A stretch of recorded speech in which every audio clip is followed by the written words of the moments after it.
wannabe camel owner or simply an adoring camel fan, you're in the right place for some fun, useful and interesting camel talk. This is the Camel Connection podcast. We're your hosts. I'm Tara. And I'm Russell. Join us here for fun learning about camels, how to care for, train and handle them, plus insider stories and interviews. And also some interesting stories of our lifestyle with camels, the good, the bad, the ugly and the very funny. Make sure you've subscribed now so you don't miss out on an episode.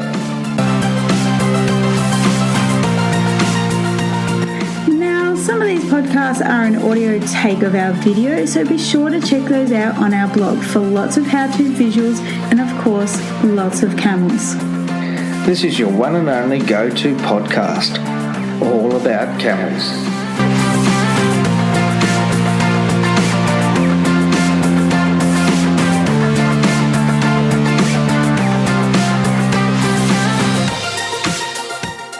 This is yet another episode of the Camel Connection podcast. Russell didn't want me to sing because I did it the first time. He's like, we have to record that last again. time you introduced, we had to do a couple of takes on this. Anyway, just to let you know. I just thought that just for something different that I might sing it. Right, okay. Yeah. Who knows, I might get a singing contract. Singing contract. Singing contract. Yeah, she's off and nut. Okay. Righto. So anyway, this is where we're going to talk about a topic here, which I reckon is going to hit the bone of quite a number of listeners. Yes, right. What's the topic? Well, okay, before we go into the topic, okay, so look, with these podcasts, there's so many people that are listening to them now. It's just fantastic. Thank you. Absolutely. And look, if you, enjoy it, by all means, leave a comment. If you've got a question, we do have a Q&A session as well. And you can leave a review, of course, wherever you're listening, because we love that stuff. Absolutely. And then that tells Google and iTunes that this is worth listening to. Yeah, it helps with everyone to, get more information out there about camels. Mm-hmm. But I reckon this topic's going to hit the bone to quite a number of listeners, because we've got people who already have camels and already, are doing stuff with camels. Mm-hmm. We've got professional people who, might have a camel operation, rides or whatever it might be. We've got people who own camels but don't necessarily do anything with them, but they love their animals, of course. Mm-hmm. Then we've got people who want to have camels, or there's just people who are just interested in animals, full stop. Yeah, and camels is something interesting for sure. Yeah, but this one's really going to target I reckon the bulk of people who are listening. Yes. All right, the 5 or 7 signs, we don't know yet.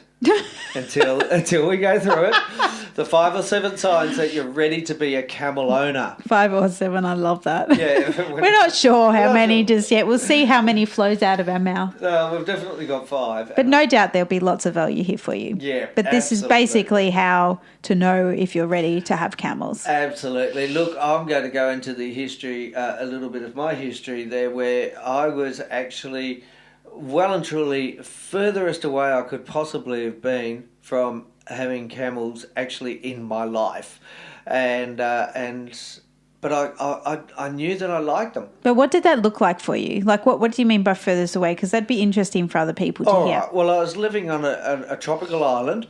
Okay, no camels. No camels, no, just crocodiles and sharks and dolphins and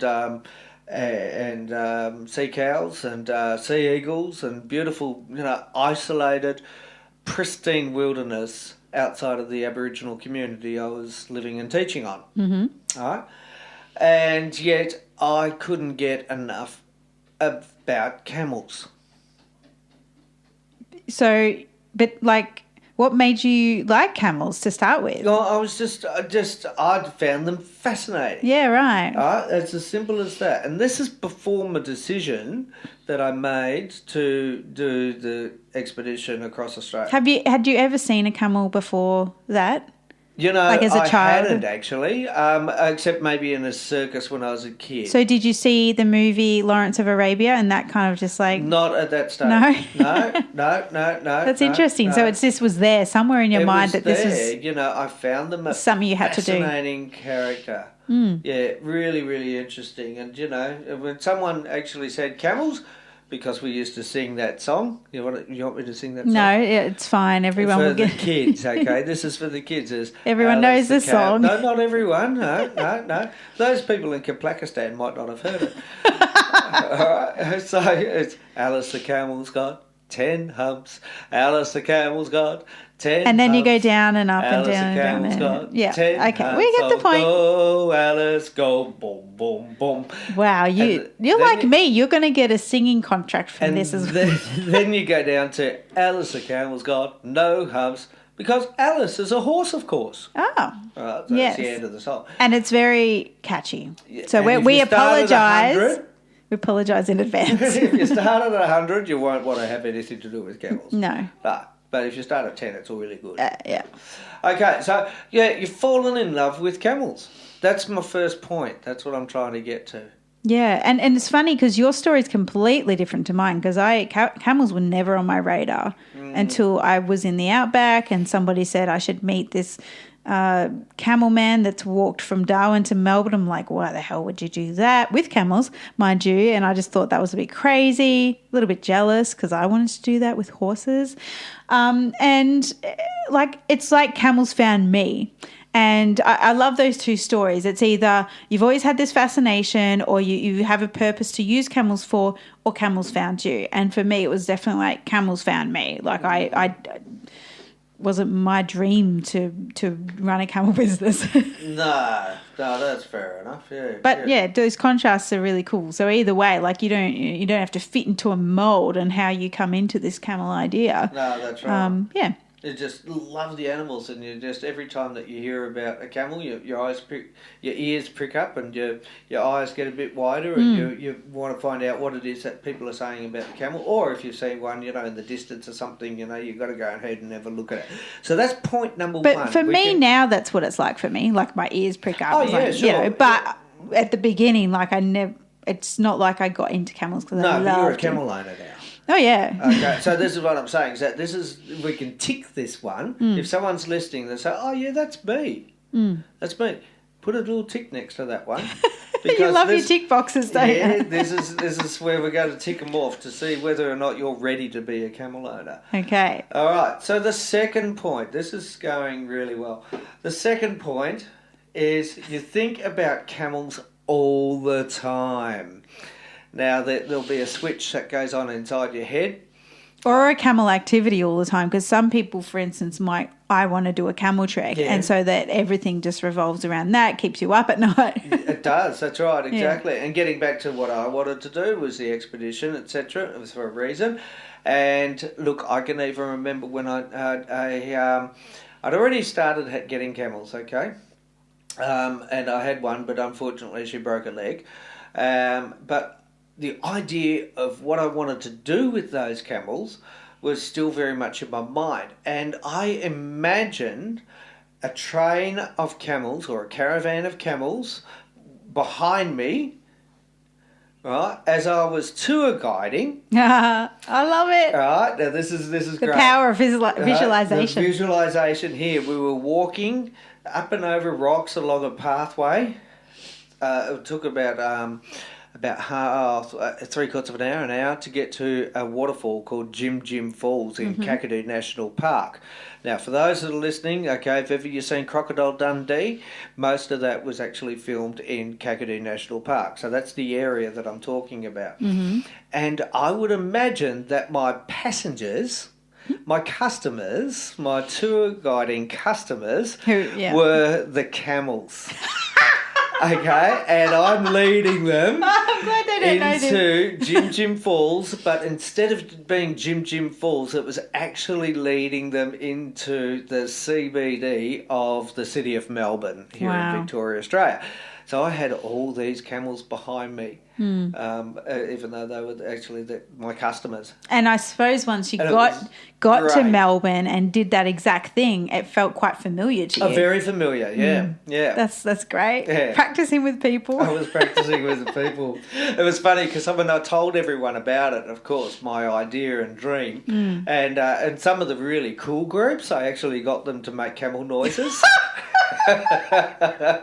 It was so much fun. Oh no! Hey, So that you said something really important there. That, oh my God, what was that point? Because we had that point written down about how. Let me see that paper. Because I totally lost it here. You've written down as one of the points. You're ready. I think we should skip to that because we can go back to the others. That you've told your family and friends what you want to do. Oh yeah. Because that alone has so much power and. Yeah. In like you were telling everybody that you want to do this big expedition with camels and walk through the CBD of Melbourne with camels. Look, if you go ahead and ask any coach, whether it be a business coach or whether it be a personal coach or a swimming coach or any sort of coach, you ask any coach who's going to be successful, it's the person that goes ahead and tells everyone exactly where they want to be. Can I use a little example besides that? Like the camel expedition, because when I met you, you casually mentioned to me after a few weeks of us meeting that you have a book that you want to write, and I said to you, I asked a few questions around it, like, so have you started it? And you're like, yes, actually, I've got a whole journal of it. And I'm like, so you're an author? And you're like, no, I'm not an author. I plan to be an author. And I said, but you've literally written most of the book in your journal. And I remember that shift that took for you, and it was only a couple of months later when you actually completed that book. Yeah. You had this mental shift like, I am an author. And, you started, and I said, you've got to start telling people that, you're writing a book so that you get that cemented in your head. There's lots of power with sharing what's going on for you. So that book is now published and named Camel Man Dreaming, if you want to read it. And thanks to me, I made it possible. But that's the beauty and that's the power of telling people. And I mean, even buying this beautiful property that we've got, I called up all my close family and said, look, we're buying this property. This is the house that we want. It's amazing. I don't know how we're going to do it, but we're doing it. That's right. Yeah. Yeah. No, it is. It's a very powerful tool for anything that you want to achieve in life. You tell your friends and family and keep repeating it. And that way, actually, for some reason, I'm still yet to understand it, but fully. But for some reason, life takes you in the direction towards achieving that goal or dream. It's like if you get it out of your heart and put it out into the world or universe or whatever, it's like it's that next step to that really truly happening. Absolutely. So let us know if you plan to be a camel owner. We totally want to know. And that is the first step. So I really love it when people say on our Facebook page or any social media shows, like, I plan to have camels. I'm like, great. That's the first step. Absolutely. Well, one of the many, but, that decision. Yeah. We quite often get messages from people, I want to track around Australia or something like that. And that's really great. We've been there. We've been there. And exactly the point where you were at. And if someone came up to us and said, we want to start a beach ride, guess what? We've been there. Yeah, we've told people about it well before we actually started. So it's exciting once you get that dream out and you realise, this is it. And every day, if you do something towards it, then it's going to become a reality. Absolutely. I think we spoke about that. Oh, that was that how to make any camel dream or goal come true. Go back to that episode if you haven't heard it, because that will just give you on how to make this shit happen, basically. Absolutely, yeah. So the next point, okay, you've got in your head a plan to use or have camels. Okay, so first of all, before we go into that, okay, make sure you put a tick next to that. All right, so you fall in love with camels. We should give a free PDF that has tick boxes. Well, why not? Why not? Why can't we do that? Oh, because it sounds like work. What do you? But we'll definitely make sure that these are all in the show notes so that people can actually, copy and paste them and actually tick them for themselves. Absolutely. It's not a problem. Okay, great. Okay. So you've fallen in love. Tick. Okay, you think about camels all the time. Tick. You've told your friends and family you want camels. Tick. You shared the good news, yeah. Okay, and here you've got in your head a plan to use or have camels. Okay, you've actually really given it some thought, and you've got yourself some structure. And for many people, that looks different. So for some people, it might be a practical use, like they want to go from A to B, like you did originally. You wanted to go from Darwin to Melbourne, 6,500 kilometres. And you knew that camels were the only animal that could do that job. And for you guys out there, maybe your plan. I mean, we've got many clients that they started this camel journey because of the A to B idea. They want to trek. And they obviously need an animal to help with the cargo. They wanted something that's easy to connect with and train per se, and that's how they started. Some other people might want just that joy of having a pet camel, just that interaction. And I know some clients of ours that they post pictures all the time on their social channels and how amazing that it has to have a camel. They don't specifically do anything with the camel, but it's just that joy that the camels bring to them. Yeah. And then, of course, there's a business aspect or commercial aspect as well. Totally. Yeah. No. Okay. So you've got in your head you plan to use camels. Yeah. Great. Okay. Here's a good one. I think this is number 5 already. Okay. So anyone We're not who's counting. Anyone who's counting. Okay. Now this is actually where you've really given it some thought. You've taken the next step. This is actually one of the next steps, or it could be, and that is you've started a savings plan, and you've thought about having camels. About where they're going to be housed, okay? Yeah. So whether it be land and what's required and all those sorts of things. So I think mostly those two things are a financial goal, like in the sense that obviously camels need to be purchased, and depending where you live, like in the States, they cost a lot more than in Australia. Yeah. And it's different all around the world. So just having a savings plan or saving up for the dream car that you're after. Yeah, or sometimes it's not necessarily a a savings plan, but a financial plan to get camels. That's because everybody's financial situation is different. Yeah. And of course, part of that is housing. Is this going to require you to buy a property or lease a property? So that is always an option, leasing or adjusting on a shared property. That a lot of people get stuck at. Well, I don't have my own property. It's like, well, you know what?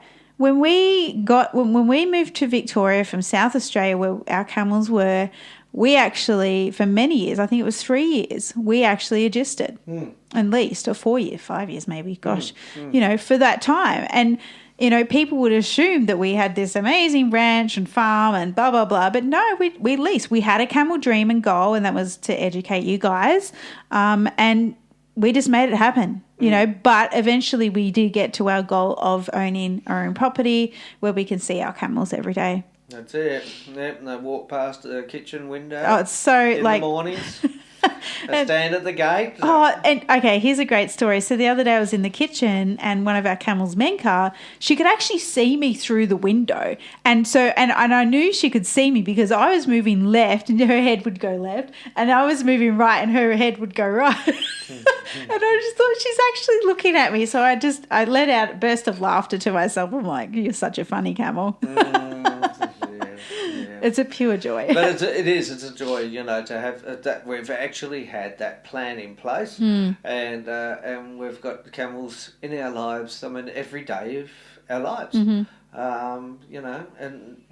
that's definitely. And they're part of our lives. I mean, just that simple. They look through the windows and they know they can find us in there. Oh, they love it. They just love it. Oh, you're home. You're home. When we There's a fire on. I might come in. Yeah, that's right. Is that letters you're reading? Yeah. Oh, no, it's great. It's great. So you've started a plan. So that's a big one. Okay, now I'm going to get back to someone like how I was. Okay, where I researched the uses and the features of the camel. Okay, and in this I'm saying, I love the features. It's like, it comes with. So the uses, there's putting gear on a camel, with saddles and all that sort of stuff, which is wonderful. In fact, I actually put it on our Camel Connection Facebook page of a documentary of the camels in the Sahara and the people operating the camels in the Sahara. Great documentary, and of course they've got their wonderful herds of camels that they're going for pillars of salt. Not the slabs, that's a different story again. But this was actual pillars of salt, and they make this trip across the Sahara. It's incredible. With camel caravans, a huge number of camels. Definitely, I've got to go there one day. It's a death. Isn't that one of like the most death-defying things? Like when a Touareg goes out, they just don't know if they're going to come back. Like, isn't it really risky? There's certainly a lot of risk attached to it. Yeah, absolutely. So I reckon that's going to be a goal. I don't mind living a bit dangerously. Well, why not? I mean, I'll let everyone know this, that I do actually do some part-time work with old people in a nursing home and help them with their daily requirements. And one thing that has come out of many people that have gone through this nursing home, in fact, I've worked many years just casually part-time, caring work. It's something that I've done, I can't even think, maybe 10, 15 And you're very years good now. at it. People love you. Thank you. But one thing that has come out of it is the people who have lived an incredibly full life and taken risks, they are so happy. They've had a fulfilled life, and they've really enjoyed their life. And no regrets. And they've got no regrets because they're not sitting there or lying in their bed and thinking to themselves, I wonder what that would have been like if only I had have done it. I don't have those regrets at all. And they're actually ready for the next step, of dying, which is they're passing on. That's a beautiful place to be. And and you can see it distinctly with those people. So, why am I saying all this? It's a lovely story. It's a beautiful story, but I just don't want anyone getting to there thinking, gee, I wish I had have done it's sort of camel dream there, but I didn't get there. Let's put them like maybe you were, they're in their state of elderliness and, they're sharing their life with somebody else, but they come up, I really wish, I always wanted a camel but never did it because X, Y, Z. Yeah. Yeah, we can always make excuses. Yeah. But you know what? When you direct yourself... And some people take their excuses very seriously. Yeah, absolutely. But you really got to look, like you got to step back from your excuse almost and just go, what is this really? I mean, we could have come up with all the excuses like, we can't do camel treks, we've got kids, or we can't travel because we've got kids. And, for some reason, I'm blaming the kids for everything. But, sure, kids can tie you down a little bit, but also it's important for them to see us that we're actually doing something that we love so that they grow up doing things they love. So, a common one is kids, so I'm just putting that one out there. But another one is finances. But you know what? You can always get more money. You can always find a way. I mean, if you've got 2 legs, 2 arms and a heart, but even if you've got 1 leg, 1 arm and a heart. I was going to say, I know some pretty successful people. You can do it. That's the thing. There's nothing really stopping anyone from achieving their goals or dreams. Oh, there's some incredible Paralympics and athletes, and you have a look at people who go rock climbing and they've got no legs and that sort of stuff. I mean, whatever. But okay, so let's get back on track. Okay, yes. You've researched the uses and the features of the biology of the camel because that is fascinating. It's endless, or it seems endless. And there's more to come on that. There has been a lot of studies on camels. So. No. But talking with the vet over there at the UAE. Alex Tinson, Yeah, he was really fascinating. And the research that they're doing is really cool. Yeah, you can actually go back and listen to that episode. You'll love it. It was really fascinating. Yeah. Great guy. Definitely. Okay, so if you've done that research, put a little tick next to it. Tick. Tick. And the research is endless. Yeah. don't stop. New stuff. We'll keep listening to this podcast too. We'll share lots of new stuff with you. Did you know that the blood corpuscle of the camel actually changes shape after they have a drink?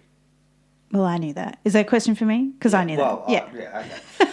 But did you know that? Yeah. Okay. And look, I've thrown in a bonus one here. Okay. So have we... I think we're missing one though. Are we? We're missing one? Let me have a look. Oh, there's a piece of paper. Because we've got 5 or 7. We missed one. You're getting, that you're ready when you're getting educated on camels. And what does that look like? I mean, let's talk about what it means to get educated on camels. You talked a little about researching, a bit of Google searching on their biology or reading books or whatever. Yeah. But there's also that point is, what do they eat?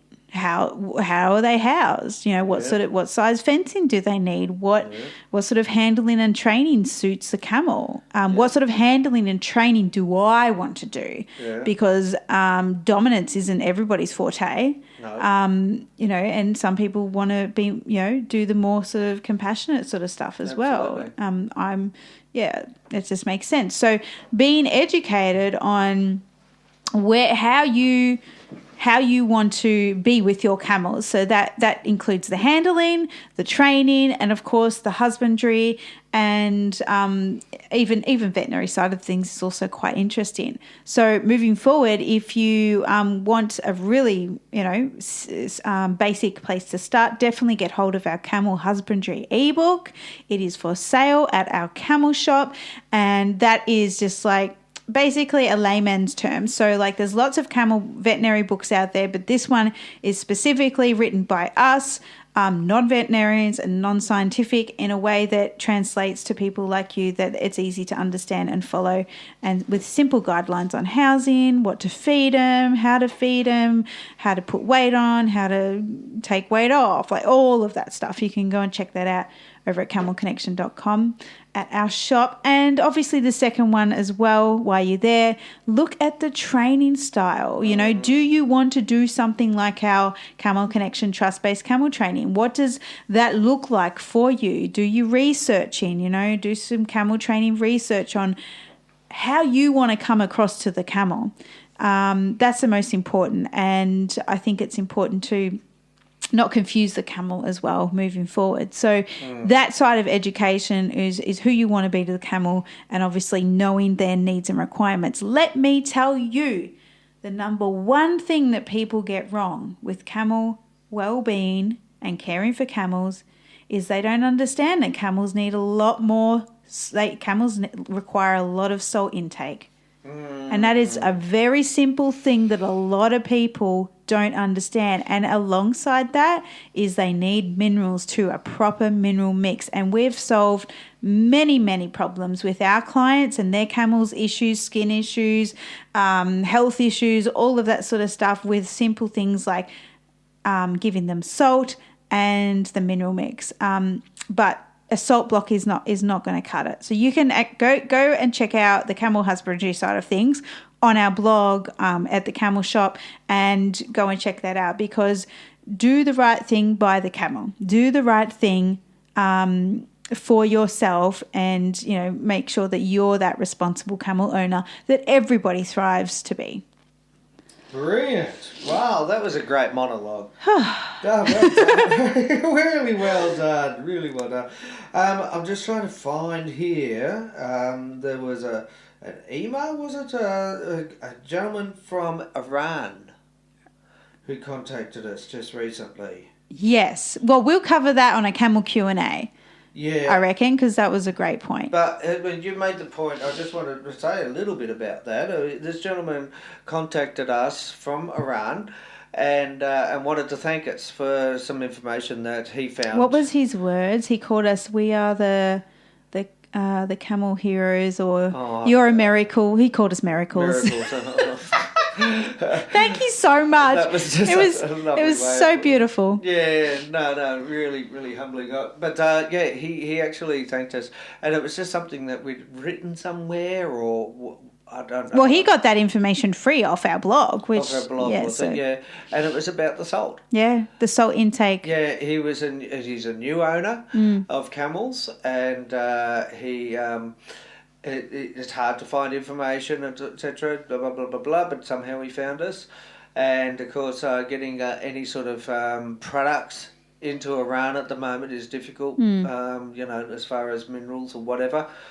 Supplements because of the sanctions that has been politically imposed upon Iran. So he took one tip from us about the salt, and he said that's changed his camel's health. Like he was just so thankful to us. Because what he was doing, that's right, I remember it. It was a salt block. He was using salt blocks, and of course the camels weren't licking and doing all those things. And he realised that camels need a lot more salt, and we gave him that one tip as use loose salt, and he's ever so thankful. So thank you so much. Yeah. But we'll cover his actual question on a camel Q&A because he has some really good points. He does, actually. Yes. Yeah. Okay. So Did I go into my last one? No. That was the bonus one. The bonus We've got one. a few more minutes before we wrap up. So let's do this. Let's go into it. Okay.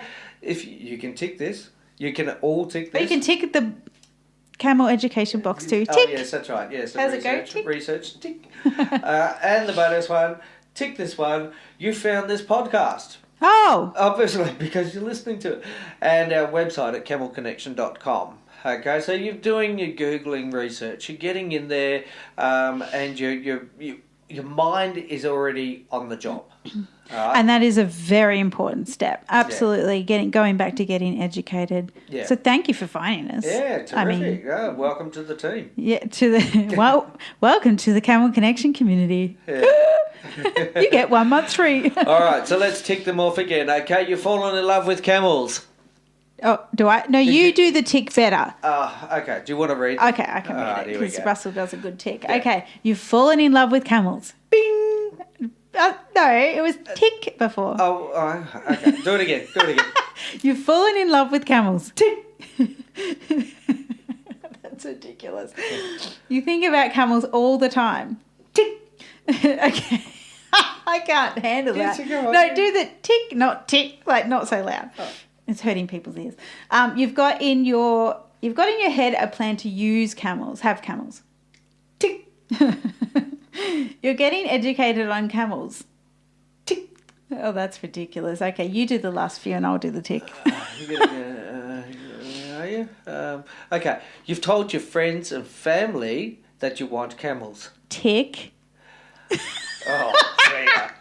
You've started a savings plan or you've thought about how's the camel's land, whatever it might be. Tick. You've researched the uses and the features, the biological features of the camel. Tick. And the last one. The bonus one. You found the podcast and our website. Let's do it together. Tick.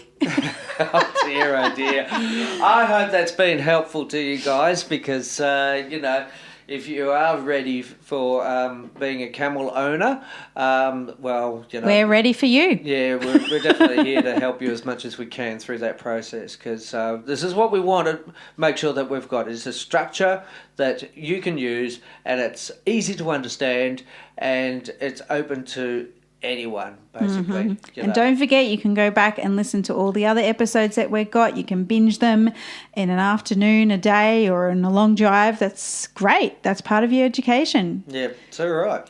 Thanks, guys, so much for listening, and we'll definitely catch you on the next Camel Connection podcast. Catch you later. Bye-bye.